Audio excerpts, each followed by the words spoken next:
And we are live. All right, welcome everybody on this beautiful Tuesday morning or afternoon, or depending on wherever you are. Also, not super beautiful here in Atlanta, but we're definitely looking up. Welcome everybody to the Great Comms Debate.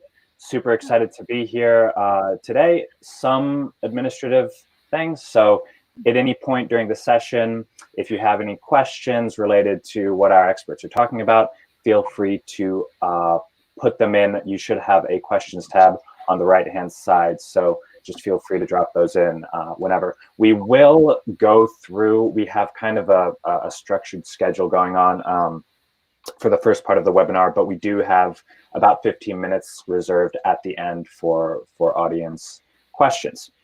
But without further ado, let's get into it. And I would like to introduce our three lovely experts here coming from all over the world. So if you all could just say a few words about yourself and highlight which part of the world you're coming from. So Priya, if you go first. Hello, everyone. I am Priya Bates, President of Inner Strength Communication, located in Toronto, Canada, and I'm excited to be here for the debate today. All right, thanks Priya for being here. Jason, how about you? Hi, Jason Anthoine, Managing Founder of Audacity, and I'm here in Atlanta, Georgia. Beautiful place to be. Thanks. Mike, how about you? My name is Mike Klein. I am in Delft in the Netherlands, although obviously I don't have a Dutch accent. I'm a Chicagoan who's been living in Europe for the last 20 years. I have a firm called Changing the Terms, which specializes in supporting internal communicators around measurement and strategy and content. And I'm a 20-year veteran of the internal comms field. Perfect. Thanks, Mike. And I myself, my name is Alex Cardwell. I'm Product Marketing Manager at SMARP. I'll be the moderator for today's session. And I also happen to be in currently rainy Atlanta, Georgia. It's raining here in Toronto, too. Not much better. All right, so just a bit about today's kind of structure. We will have a kind of agree, disagree statement format. So I'll be presenting 6 statements to which our experts will then briefly state their position on, agree or disagree with it. And then we will open it up to about 5 6 minutes of discussion around that topic. And again, if at any point during the session you have any questions, we do have that 15 minutes at the end reserved for question Q&A. So feel free to drop those in at any time. But let's get into it. And we have our first statement here. And this is a very interesting one for myself. Being in marketing, I take pride in what marketing has done over the past few decades. And our first statement is that internal communications is where marketing was 15 years ago. So Priya, let's start with you. Do you agree or disagree with this statement? You know what? I have to say I disagree, and probably not from a positive perspective. I don't think internal communication has the budgets that marketing had 15 years ago, and it definitely doesn't have the focus on bottom line business results. All right, thank you. Jason, how about you next? I also disagree with that one. I think we are where marketing was 25 years ago. I think marketing has done a great job of understanding customers and clients and their markets, and we've got a ways to go in that area. So it's a ton of opportunity for us. All right, and Mike, how about you? I'd say that I wasn't paying attention 15 years ago. I was working in the federal government at the time doing internal and change comms. And so I can't clearly answer this question directly, but what I would say is that if we make the right moves and start thinking and acting and addressing things more strategically and proactively, we can close whatever gap there is fairly quickly.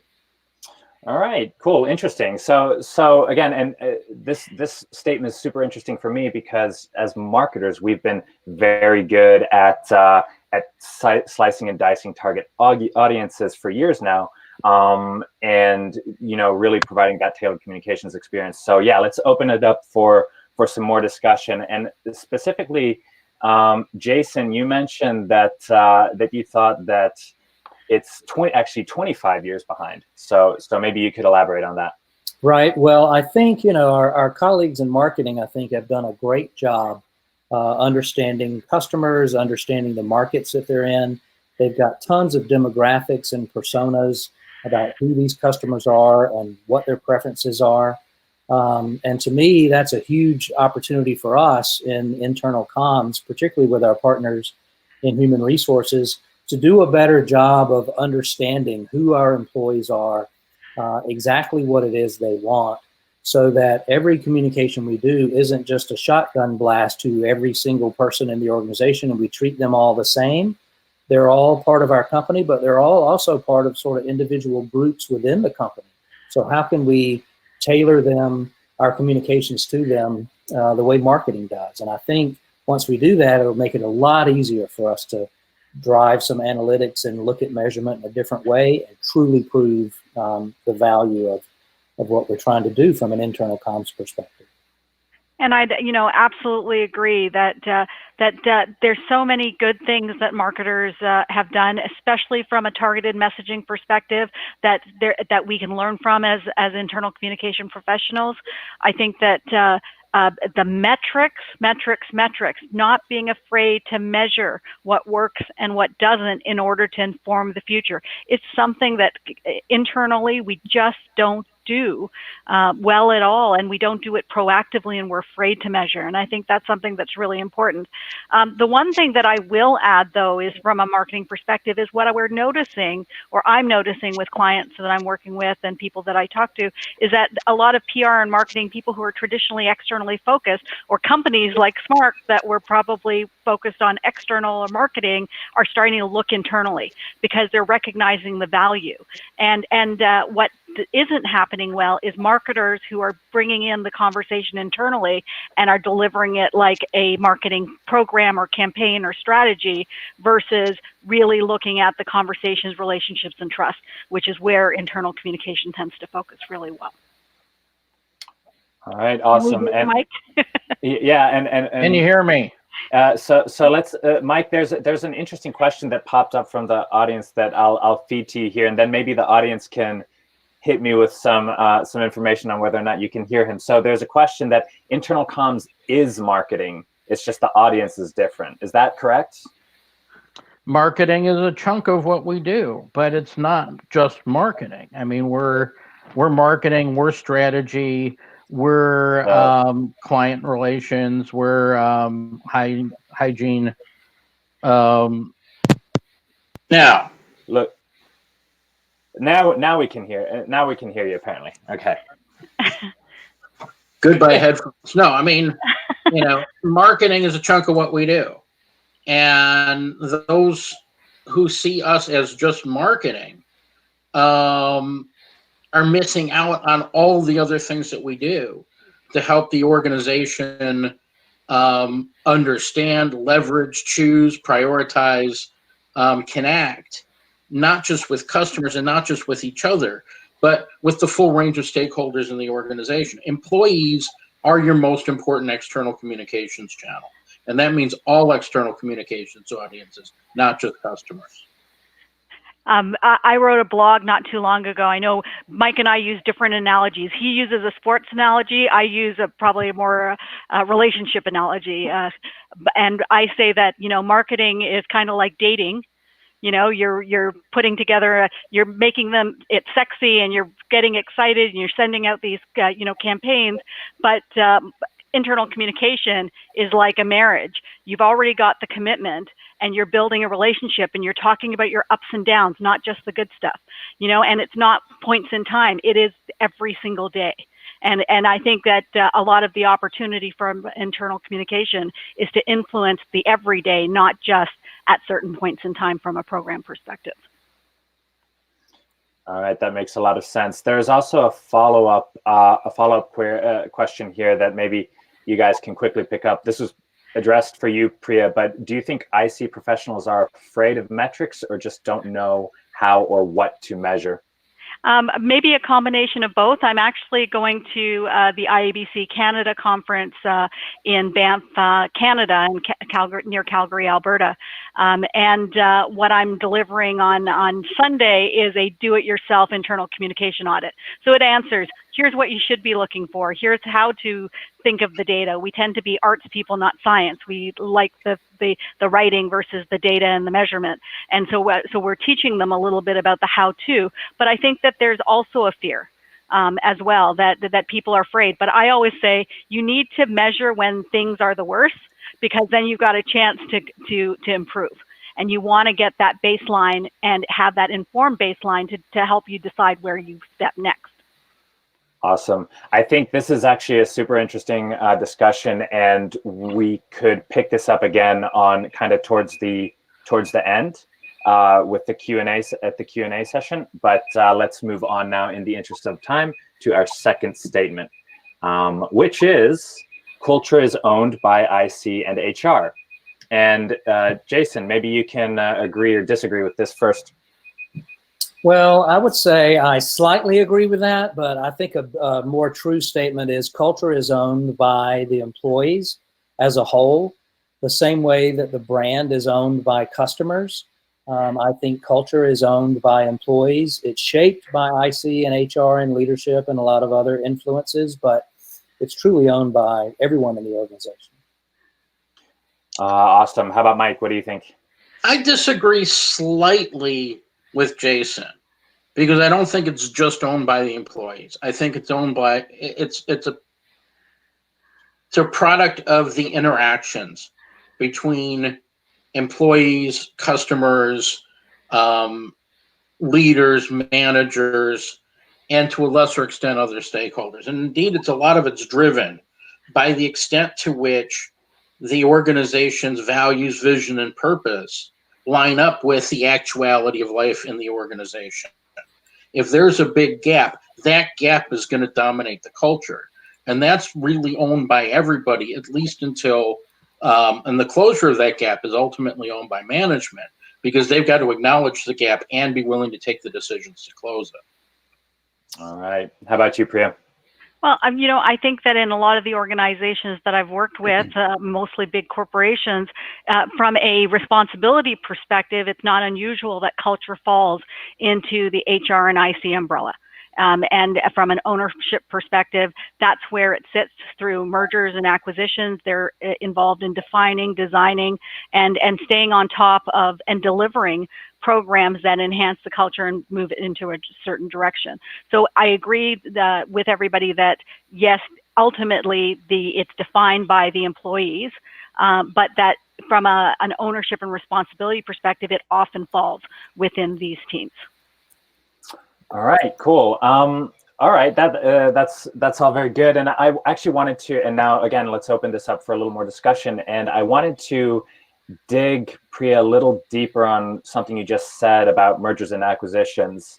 So what is the role that culture plays? Because now you're bringing in two different organizations and two different cultures, and how can IC or HR, play into that and build plus leadership. Common culture.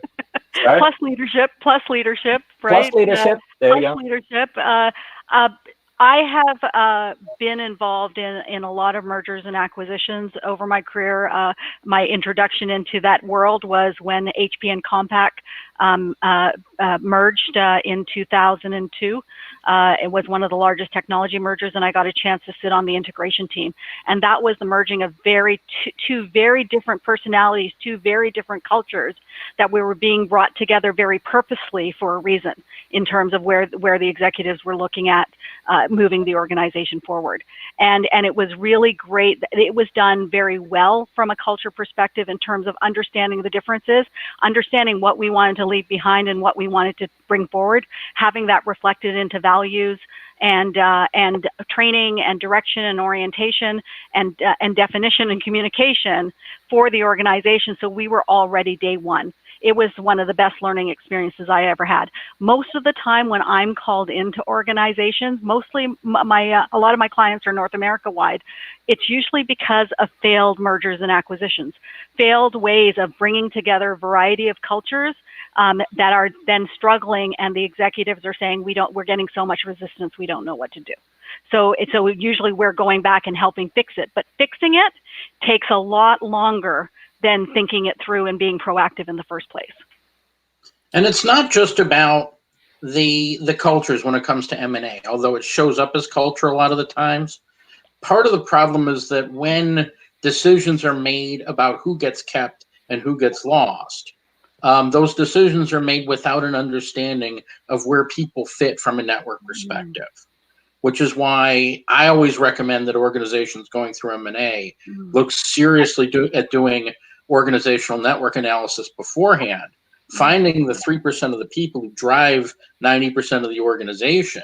And once you've found both sets of those people, then on a human level, you can start to have the cultural conversations as well as looking at how all of the bits interact. And then you can build it out from there. Jason, I got to ask on that point that Mike just made about finding, that group of people that drives it.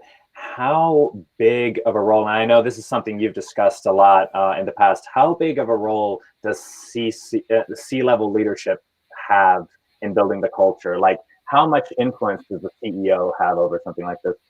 Well, from a cultural perspective, when you think about executive communications, to me, the majority of executive communications are mostly symbolic. And so, yes, we want leaders speaking and talking and writing and actually communicating in that way. But more important is, what are the behaviors they're exhibiting? Are they in front of employees walking around and asking questions and talking to people? Are they showing total understanding of what every piece of the organization is doing and how that sort of helps drive the business? If that behavior being symbolic is really what drives a lot of this engagement and the whole of the culture, then I like to see leaders really getting more involved and doing a lot more face-to-face and sort of hands-on types of communications, rather than just always sending things from the top down through the organization. Go down into the organization yourself, and learn more about what people are doing, how they're doing it, and what matters. That really helps pull a culture together, whether you're in M&A or situation or not. Awesome. And real quick before we move on, there's one interesting question that just popped in. So what are some best practices for culture building and communication when you're going through any kind of transformation? And especially something that's super interesting is, how do you get middle managers to help? So we just talked about the C-suite. How about middle managers?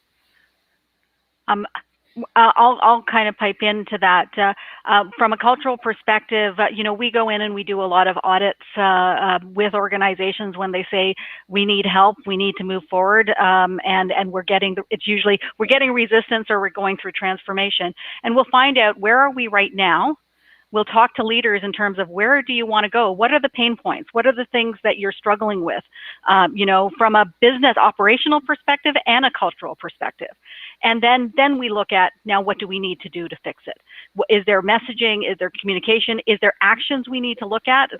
You're telling employees to deliver a certain way, but what they're seeing from an action from executives is completely different. What they're seeing from a recognition of those that are promoted and hired are very different than what you say you want. So you're not living the values, you're not living the culture that is the aspirational one, is a real, interesting conversation to have with leaders, and being able to come with them with the data from those audits is absolutely integral. They need proof. And that's something we do a lot. And then every strategy that we put together for organizations always includes the middle manager. We have training those middle managers in terms of their role in communication, giving them the content and context of any initiatives that are going on.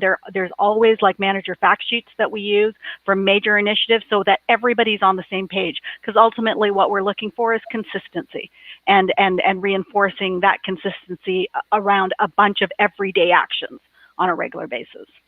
I think Priya just brought up a great point about those middle managers. We can give them all the content in the world. It's the confidence that they need.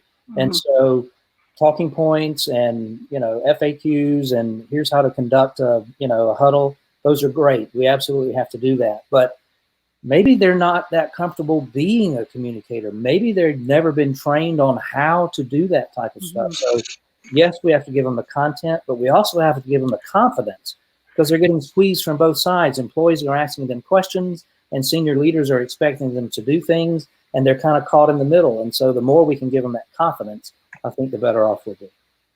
Cool. I think not just confidence, really, we need to give them an intensified version of the context. Because while it's great to have everybody on the same page, the challenge with managers is if you only brief managers to the extent to which everybody else in the organization is going to be briefed, then they're going to be exposed.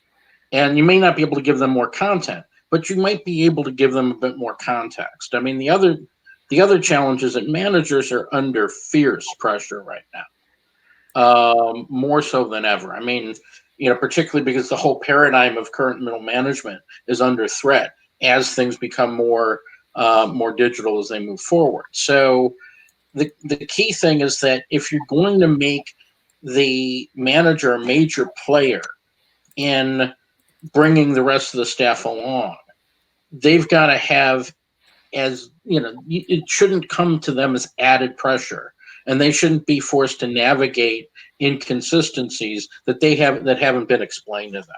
Otherwise, they're going to short circuit. I find that the big thing with giving managers information, though, is giving them permission. Because what I hear from a lot of middle managers is we don't say anything because we don't know what we're allowed to say. And that may feed a little bit into confidence, because most middle managers have, in the organizations I've worked with, have great relationships with their people. They're usually the most trusted source of information. Okay. And it's it's not necessarily standing in front of a crowd presenting for most of them. It's having conversations that they do that are extended beyond just the operational conversation to here's what's happening in the business, and I've got FAQs or questions that I can answer because I've got the answers and I never did before. I realize that you guys could talk about this all day, but we do need to, we're going to need to move on to our next statement. I also actually saw an interesting question that Mike just answered in the chat that popped up, and it's related to our next statement, which is another interesting one, especially for me, being with a technology vendor. So, statement, true or false, agree or disagree? Technology will solve all internal communications problems. And Mike, this time let's start with you. Agree or disagree? This might be controversial, but I would largely agree, because to a certain extent, without technology, there could be no internal communication. You otherwise just simply have somebody standing in the front of a barn and telling people what to do. And internal communication has arisen as a function in no small part because of the ability that technology gives to allow organizations to engage with people at scale. Does that mean that all internal communication will rely on technology? No. The manager conversation with the staff, the leader conversations with the staff, will take place by and large on a face-to-face, but increasingly on a remote basis as well. Moreover, technology has the potential to accelerate the resolution of a great many internal communications problems, and also a great many organizational problems. I mean, do we really need to have as many middle managers as we have? Can technology and can internal communication enable greater spans of control and greater spans of influence? That's stuff that we haven't even started talking about as a profession yet. Let's talk about that in a bit, but let's quickly get Priya's opinion on this. How do you feel? Do you agree or disagree? I disagree that technology will solve all internal communication problems. I agree with Mike saying that the technology has never been greater. The technology hasn't ever been stronger, especially from an internal communication perspective. There's great technologies available, but they're only good as how you use those technologies. Most internal communication professionals and organizations aren't even using email effectively today. They're not using the basic technology. Forget some of the other, some of the more progressive ones that are available, like Smart. I find that with technology platform or even operational technology initiatives, there's a lot of communication that we've done in order to make sure that technology is launched properly. First of all, designed properly, launched properly, adopted properly, and maintained properly. And those all involve people. And a really smart internal communication professional who's leading on those internal communication initiatives, or HR professional, if that's who's leading it, it really makes a big difference, because the platform itself is just a platform. It's not until you understand how you're going to use it and how you're going to use it to solve business problems that it really comes to life. All right, Jason, how about you? Agree or disagree? I completely disagree. In fact, a lot of times technology amplifies whatever your problems are. It exposes a lot of things. Yes, it has a role in helping us communicate with employees who are wired, but in many organizations, most of the employees are not wired. And so I like to think about, relationships with employees the same way I think about my own relationships. I can follow exactly what my son is doing on Instagram and on Facebook, but that is no substitute for me talking with him, going out to lunch, doing all the things that dads and sons do. And so the same thing is true within organizations as well. I would much rather sit down and have a conversation with my manager than get yet one more email from him or her about what's going on. So I think technology certainly plays a role. But if you lean on it too much, then that's exactly what it becomes, a nice crutch.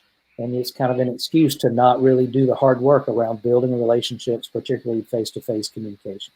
Yeah, that's a good point. And we have a bunch of this got the chat going on like crazy. We got a bunch of good questions. One thing that I wanted to dig in was something that Mike, you started with. You mentioned you kind of talked about tech as being kind of an enabler and maybe requiring less in terms of middle managers. So how would you find the right balance between line manager and technology? How do you balance that out? I mean, it's an open discussion. I mean, this is not really a subject that's being talked about, but I see organizations that have one manager for every 5 employees. Do you really need to have one manager for every 5 employees in order to be able to function? Or if you look at the manager's role, part of the manager's role is supervisorial, part of it is leadership, part of it is informational, part of it is context setting. What of those responsibilities could be offloaded and scaled in a way that those employees could have, 10 employees per manager, and yet still have a decent employee experience in the process? Does the manager need to recite the canteen menu every morning? Of course not. This is what I'm talking about. I'm not saying kill all the managers because managers are evil. It's more like, okay, we're looking for efficiencies. We're looking for effectiveness. How can technology and communication balance some of the traditional practices we have in our business world? I certainly hope no managers are reciting the canteen menu every morning. This brings up an interesting point that I wanted to highlight that kind of plays into this, is what information do employees want? Because we have, some people say that the most read pieces of communications are the lunch menu. So it is. Right. So what is the information that employees want, whether it's through technology or otherwise? They want to understand. We just did an audit recently where the executive, the CEO, told us, they're going to want just to know the who's being let go from the organization. They do need to know that sometimes from an operational perspective, but for the most part, what they're asking for is the strategy. am I doing what I'm doing? Am I doing the right things? And am I focused on the right things? Is it helping me make the decisions that I need to in the organization? And we can talk a lot about technology, but what we're also having happen at the same time is where does the humanity fit into management, into being an employee? So what we're seeing with the technology, it's taking away the need for transactional work. It's also taking which is great. So it makes us easier. It easier for us and helps us deal with that stuff that we don't like, the number crunching, etc. But be able to focus then on more of the human interactions, and that's an enhancement, and probably should be what managers should be doing in the first place. Good. I was on a podcast a couple of months ago talking about artificial intelligence in internal communications, and I spent the bulk of my time talking about the other AI, which is actual intelligence. Get up out of your chairs, get up out of your cubes, and go and learn who your employees are and exactly what they want. Nobody's going to say, I want to talk to a robot all day long. Yes, there are reasons we want to deliver certain transactional information to you using technology, but none of that is a substitute for the actual intelligence of understanding who your employees are and exactly what it is they want. And 9 times out of 10, it is more face-to-face communications as much as possible. Amen. All right. With that, I think let's head over to our next statement. Again, we have a bunch of good questions related on this subject, but we'll revisit some of these in the end. So, statement number 4. It's time for IC folks to ask their stakeholders what our contribution is worth. And here, first, I'm going to ask Priya, you to either agree or disagree with this. This is a tough one. I always go, it depends. Am I allowed to say that?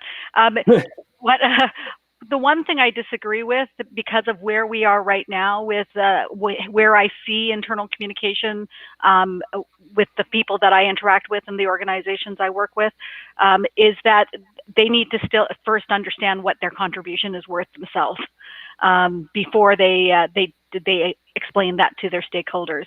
Because I think that there is right now a lot of IC folks are fighting for the tactics. And if that's what they think they're worth, they're going to have a hard time having that conversation with stakeholders. All right. How about Jason? How do you feel?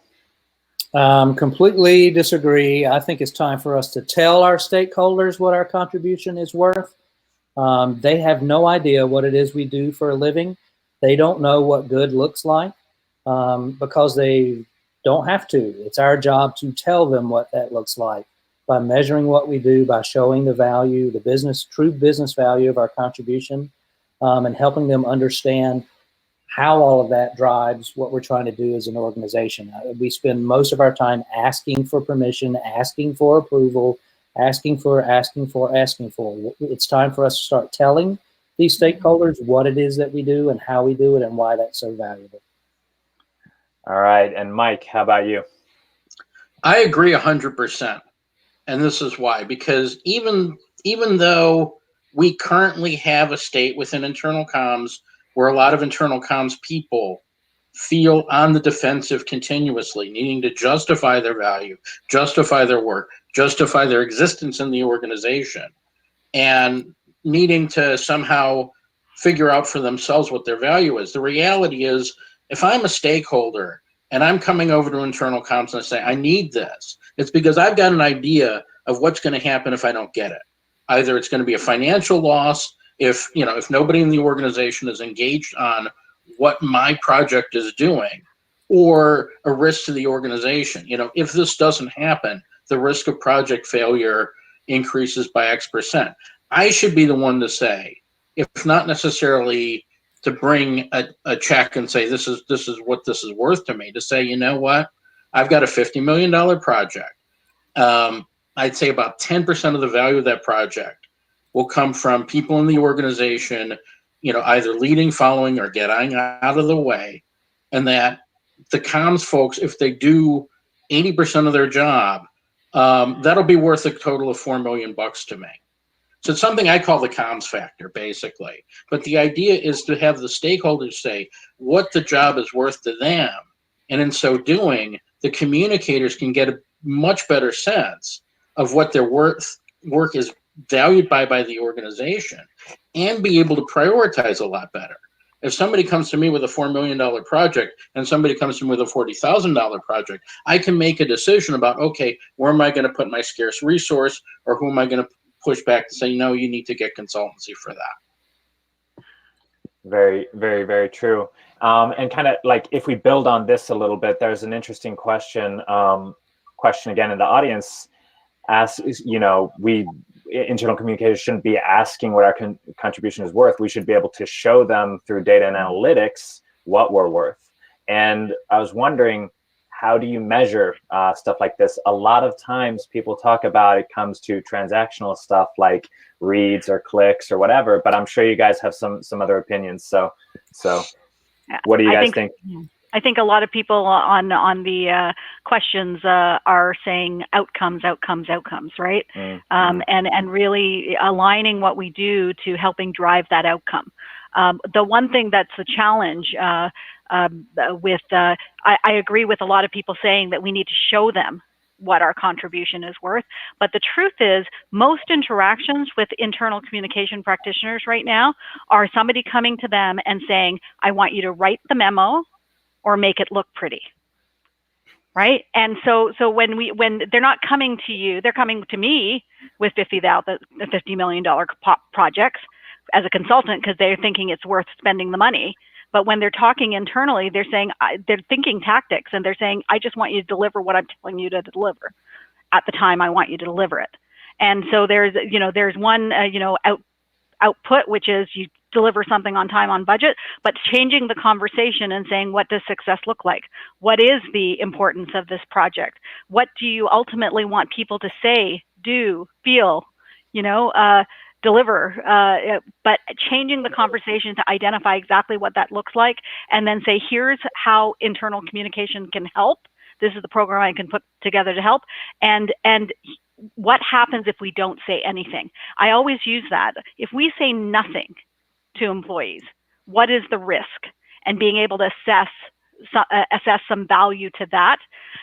Because internal communication is still fairly new, there's a great opportunity in organizations when you have an executive who gets it to compare your project versus the other stuff that's going on. So use the opportunity as a lab. I was a science major, so I'm automatically in experiment phase all the time. But I always say, let's try this here and see what happens. And then that's where you start establishing. I grew an internal communication the team with Canada's largest private sector employer when I was inside an organization, from 2 people who delivered tactically to 17 people who were dedicated to internal communication. And it's a 150,000 people organization, but we grew that one project at a time, being able to show that contribution. I think Priya just brought up a great point. A lot of times we do get a lot of special requests, and we get treated like an arts and crafts department. Marketing never gets treated. Nobody ever goes down the hall and says, hey, we need to send out this ad right now. That hardly ever happens, because disagree on that. Everything they do is on a strategy, and everything they do has to be supported by, whatever the analytics are that they're trying to determine whether it was effective or not. And the conversation that Priya just described that we need to be having is the same conversation that the marketing people are having. So they're used to hearing those conversations. So it's not unusual for us to say that. It's not something that they've never heard before, because the folks in marketing have been saying it for years. And so it's just a different way to think about being more strategic and showing that value and really demonstrating that through the analytics. Then that kind of gets you out of these one-off arts and crafts requests. That's fair, and that goes back to what we were talking about earlier about, you mentioned that IC is 25 years behind marketing, so in conversations as well. But super good insight. But now, let's go ahead and move on to the next statement. And this time, let's see, we have if our leaders truly led, we'd have no real need for IC. And that's a pretty controversial statement. So Jason, I'll let you go first on this one. Agree or disagree?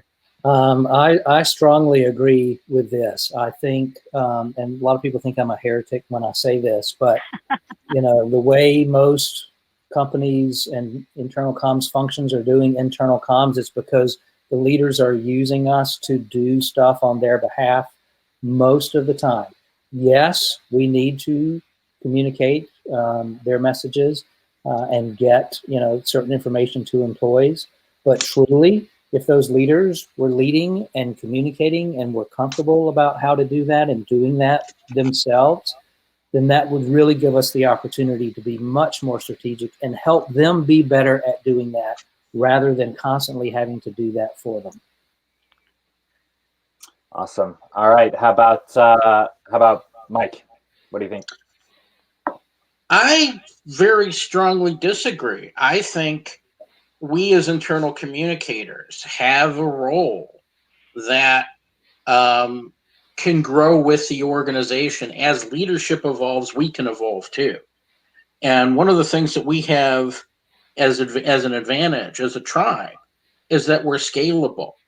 That we can actually, however great leadership is, we can make the leadership work and magnify it and magnify its impact so that that leader doesn't have to physically touch everybody in a 1 million organization. Everybody can get that leader without having to be physically touched by that person every day, constantly and consistently. The other side of it is that, when you've got leaders who are really strong and really connected, communicators can then elicit the strengths and common themes and use those themes and use those stories and integrate the stories of the business in a way that the leaders can't do on their own. All right. Super good. How about you, Priya?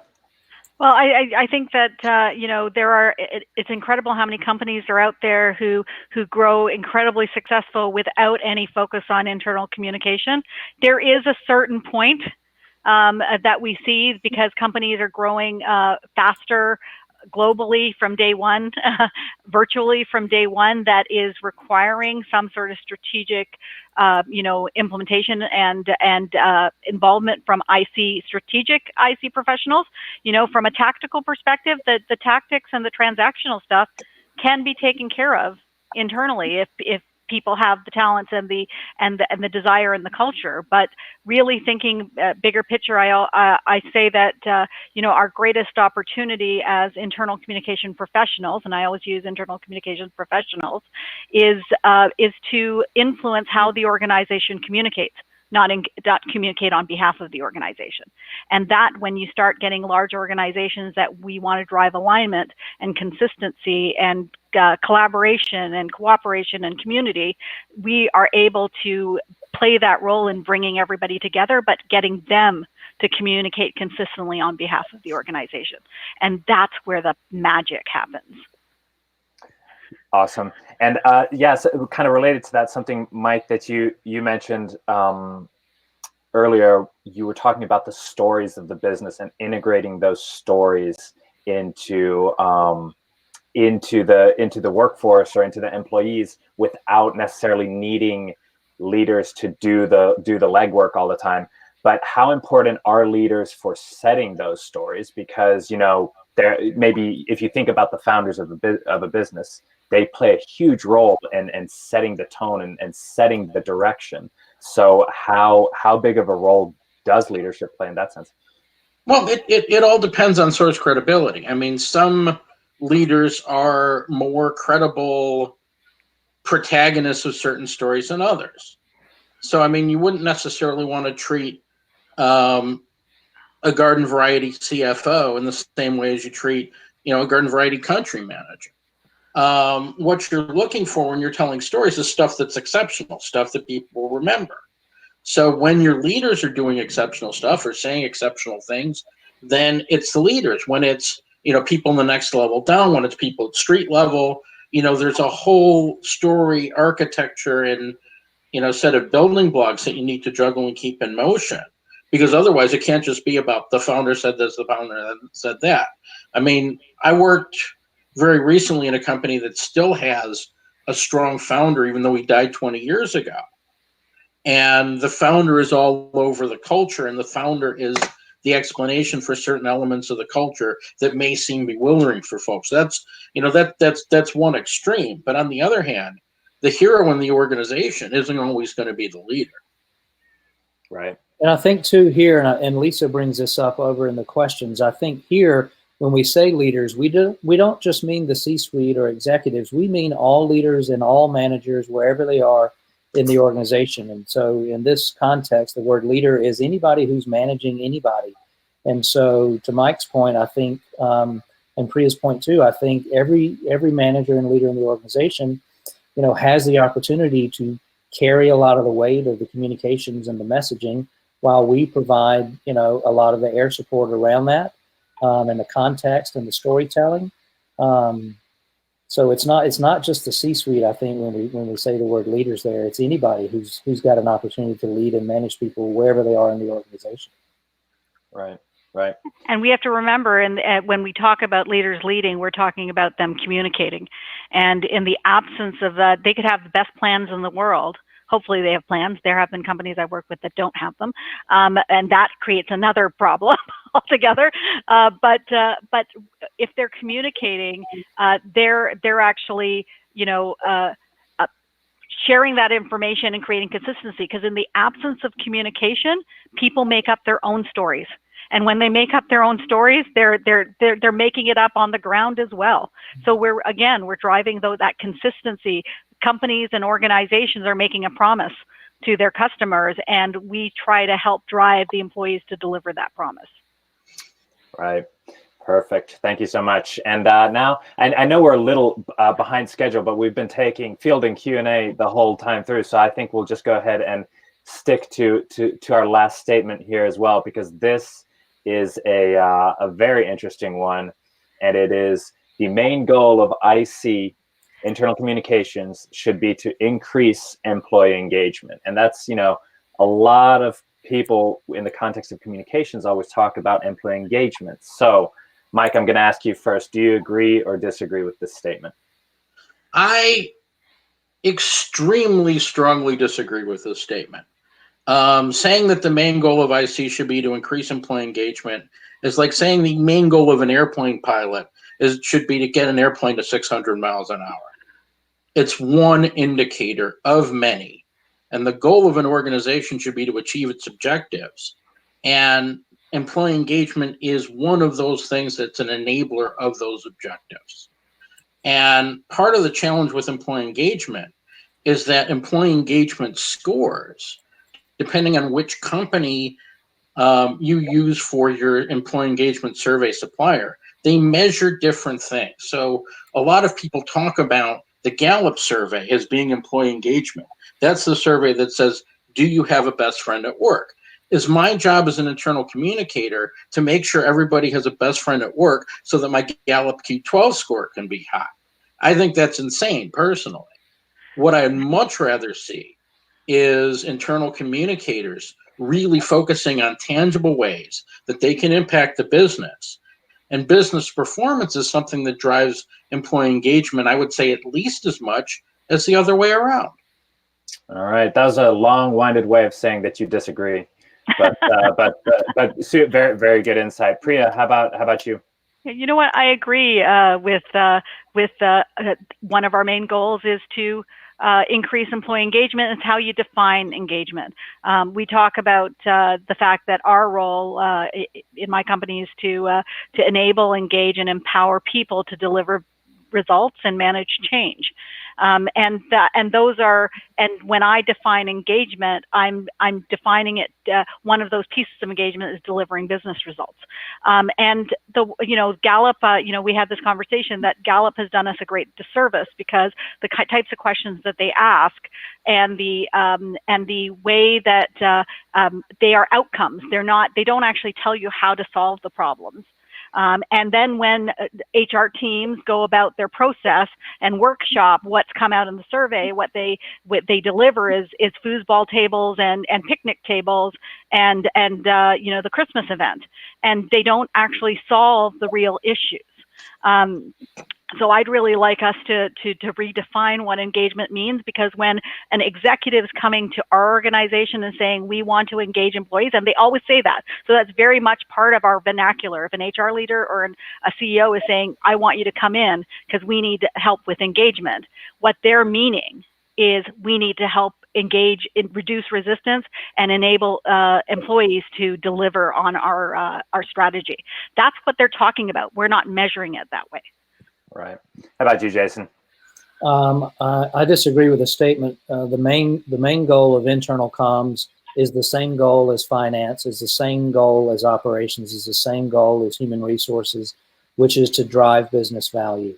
Yes, employee engagement, I think, is one way to measure whether or not we are doing that. But like Mike and Priya have just mentioned, engagement can kind of be a little bit of a slippery slope. I can be highly engaged, but it's mostly because I have to pay my mortgage.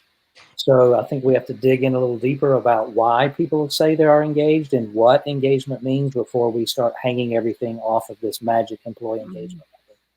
Right, exactly. And there is a good question that just popped in that Mike answered about employee engagement versus employee experience. So maybe Mike, if you could expand a little on what you just responded to Rebecca in the chat there. It's an interesting question. I've written quite a bit on this on my research, but employee experience is basically a combination of things from a structural perspective. It's basically internal comms plus HR plus IT with some considerable input from other functions of the business. And the issue really is about what drives the employee experience. Is it a standalone item that's driven mainly by HR and doesn't necessarily align with the actual experience of doing the job? Or is it a holistic element that combines what people experience, what people do, what people hear, and what people say? And that's still very much a work in progress. I mean, there's some really great people out there in the employee experience world on the one hand. On the other hand, internal comms is fairly well underrepresented in this conversation. All right. Super good. All right. Well, with that, I mean, again, this was already a bit of audience Q&A, but let's move on to the formal audience Q&A section. So again, just to remind everybody, now currently, if you have any questions, feel free to pop them in on the right-hand side. We already have a bunch, and I actually have a few that some people provided even beforehand via email, and I wanted to get some of them out right now. So maybe the first question, and here, guys, feel free to, whoever feels comfortable answering it, feel free to pick it up. But the first question is, to what extent does transparency, so transparency, I'm assuming transparency and communication, to what extent does transparency encourage employees or demotivate them? Anybody have a good answer for that one? Always, in the organizations I've worked with, they've been very visible organizations that have been through lots of ups and downs.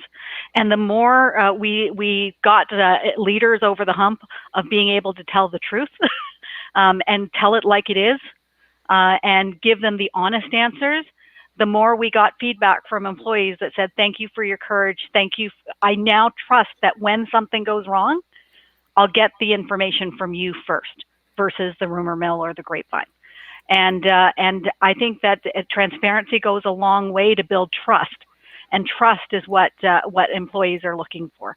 They need to trust their leaders. They need to trust direction, and that I'm a big believer that we need to share both the ups and downs of a relationship in order to drive that commitment. Awesome. You got Mike or Jason, you guys got anything to add on this one? Yeah. Sure. I mean, transparency is a nice ideal. The fact is that a lot of things in organizations aren't resolved at any given point in time. I like to talk more about translucency, where you're honest about the direction and you're saying what all you can say at any point, but that you're pretty clear about not saying anything that's misleading when you know that something else is possible or imminent. It's a somewhat harder position, and it's a somewhat less glamorous approach. But I think it's something that I think can give organizations a better leg to stand on in dealing with changing times. Right. I think this question of transparency to me is a question of delivering the facts, not trying to deliver the truth. Everyone determines truth on their own, but delivering the facts and letting people see them for what they are, and going one step further and putting sort of the why and the context around those facts. To me, that's true transparency, not that we lost money this last quarter, but why did we lose money and what can we do next quarter to not have that happen? It's that transparency is good, but it's the relevancy around it and the context around it that makes that conversation more powerful. Perfect. All right, and here's another one that came in, and this is a big one that we've talked a little bit about measurement already in a few contexts, related to how IC measures results versus marketing, how we show what IC's contribution is worth, etc. But a big question is, how do you prove or measure ROI on internal communications? It's like combing the beach with a metal detector, looking for coins after a big concert. I mean, you might find enough coins to justify your trip to the concert venue, but it doesn't tell the whole story. I mean, that's why when I talked about the comms factor, even though it's not necessarily the perfect solution, it's about really getting the business to decide what the value is, rather than having to forensically determine it after an initiative, and all of your indirect contributions are discounted. Gotcha. And starting with those business goals, starting with defining what success looks like from an outcome perspective, so that they know that you're alongside driving that end result. And you were part of the partnership. One of the things that's always been the challenge is, for so many years, communication professionals in general have been fighting for ownership, and they want to own things. But the truth is, we're an integral part of any solution, and we're an integral enabler of any result. And it's really about being alongside, partnering with various people in your organization, and them knowing that when you're involved and when somebody from your team is involved, that they are better off compared to if you weren't. And that's what we've driven, is starting with a plan. What does business success look like? Doing a briefing, putting the plan together and saying, this is what we're going to do.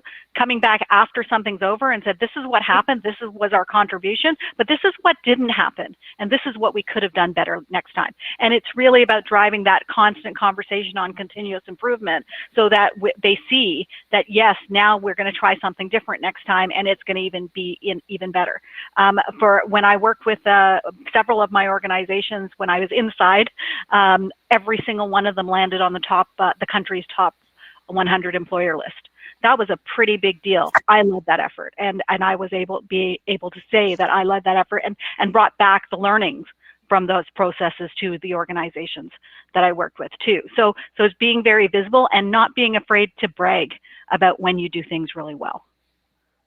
I think the overall ROI of internal comms is a combination of all the different things that we do. And so it's important to be able to measure each of one of those things individually, so that over time, now you've got a collection of value that you're adding to the organization. So for example, if HR comes to you and says, hey, we've got a 40% turnover rate, can you help us with that? And you figure out a campaign that lowers that number to 20%, then that gap, the 20% gap that you're able to gain, has specific monetary value to that organization. HR is already tracking that right now. In a lot of organizations, it's 40, 50, 60,000 US dollars per employee for each turnover. So if you're able to lower that by 20%, you can put a specific dollar value on exactly how valuable that communications effort was, and then you can prove the ROI of it, and then you can add that to the list of all the other things you're doing, so that at the end of the year, you can show all of the monetary value from an ROI perspective that you've been able to contribute. Perfect. Well, guys, with that, I think that's a good place to end it. Super, super interesting discussion. Thank you all so much for participating. For all the people tuning in online, you can see the contact information on the screen right now. Priya, Jason, Mike, again, thank you guys so much for attending. And yeah, and of course, we at Smart, we deal with these type of questions every day. So if you guys want to hear our solutions and some of our suggestions to some of these questions, feel free to reach out. But again, guys, thank you so much. And yeah, everybody enjoy the rest of your day. Thanks, everybody. Hi, everyone. Thanks. Bye. Bye.